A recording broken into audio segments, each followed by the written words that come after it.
says, when I get to office, she gives the worst news conferences I've ever seen. And they're the shortest, too. They last for about like 2 questions. No, but she never does anything. If Kamala wins, you're 3 days away from the start of a 1929-style economic depression. You are. I meant it.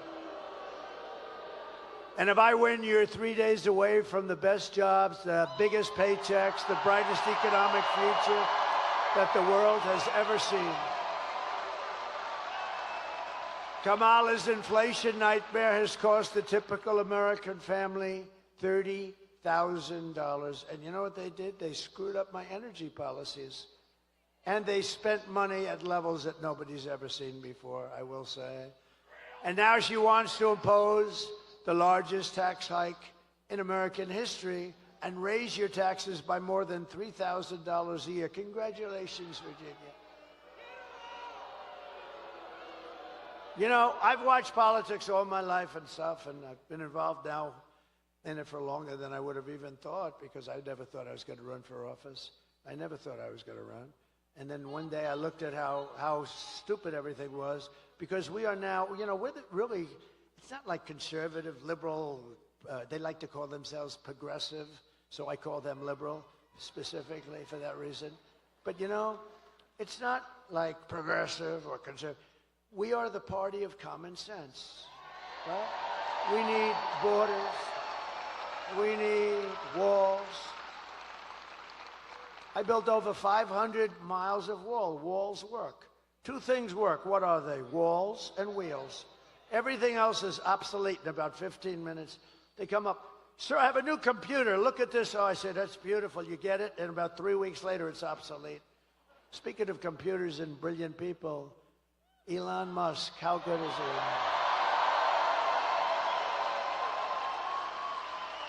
Do you know he's right now campaigning? He put that big 22-story rocket right in place and locked in. I said, what the hell is going on? I saw it take off. It was a beautiful white. I saw it landing. It was all burned to a crisp. Well, that's what you get when you travel at 10,000 miles an hour, I guess. They tell me the metal gets a little bit hot. It sort of burns the hell out of the paint. But he did something, because he's a friend of mine, but he gave us the greatest endorsement that you've ever heard. He said, our country, if Trump doesn't win, our country's not going to make it. We also got a great endorsement, the best from the Border Patrol. They gave us, they said he's the greatest president that we've ever had. I said, does that include George Washington and Abraham Lincoln? Yes, sir, it does. I said, that's okay, I'll take it. You can't. One guy got up and said, sir, you're the greatest president in my lifetime. He's about 40 years old. I said, that's not that good. I like the one with Lincoln and Washington better. But no, the Border Patrol went, and they gave us, he gave us, they didn't just give me, we're on the same mindset. It's really, I view it as us actually more than I do me. But they gave us the best endorsement you've ever seen, and they said, she is incapable of doing anything. You know, for 4 years, she's been in charge of the border, almost, we're getting very close. I said, how many times in front of a whole big room just like this, I said, how many times did she call you? 10 Border Patrol people, the top guys, all of them wanted. We got a unanimous endorsement from thousands of Border Patrol, and they're great people. They're great. They want to do their job. I said, how many times did she call you over the 4 years? She never called.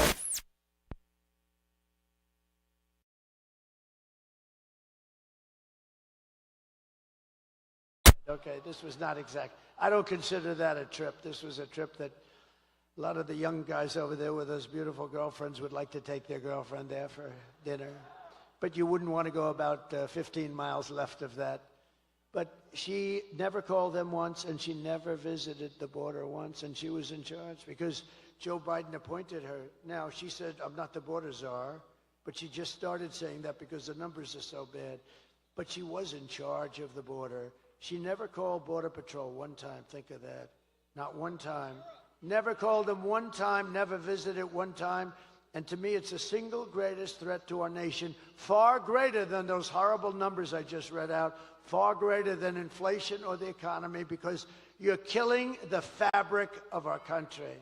You're loading our country up with criminals and people from mental institutions, and no country can take them. So I want to thank the Border Patrol. I want to thank ICE. I want to thank all. But Elon, see, I weave. You know, this is a weave. It's all. And it always comes back. They used to say he's rambling. Now they say he's a genius. It's a weave. See the way?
And he felt it was more important, and he sends his regards.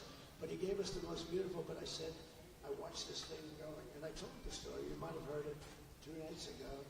I'm on the phone with a very important guy. It wasn't Glenn. It wasn't your Attorney General or your Lieutenant Governor, because I wouldn't do that to them. But this guy was very, very, like one of the most important guys. And I'm watching the screen of the television, and I'm on the phone, and I say, could you hold